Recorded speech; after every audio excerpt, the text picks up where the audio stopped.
Buenas noches po. Punta tayo dito sa English to Spanish translation, ha? So, meron po akong nakita yung street corner. Ito po yung English. At ang translation po nito sa Espanyol ay Esquina de la Calle. Spanish po. So, kaya po ako nag-interest dito kasi ang talagang expert dito ko ay yung magsalita ng Portuguese. Kasi tumira po ako ng 3 years sa Angola, Africa, at nagamit ko po ito nung nagsiman ako, napunta ako na mabiyahe po kami sa Brazil. Ang Portuguese po ay isang wika na halos kahawig ng Espanyol.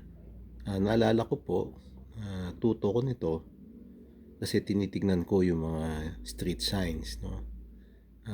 Halimbawa, yung no parking, sa Portuguese po yan, no extensionar. So, doon po ako mabilis natuto. Mga 2 months lang nakapagsalita na ako ng Portuguese. So, ang sa akin lang naman po, baka share ako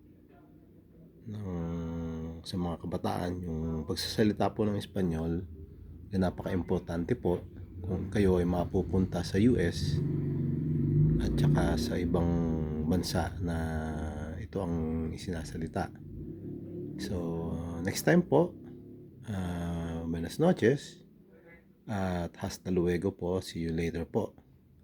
At pipilitin ko pong makapag-share ng isang expression o isang word ng Espanyol everyday para makumpleto ko po yung pangako kong 365 words and expression sa isang taon.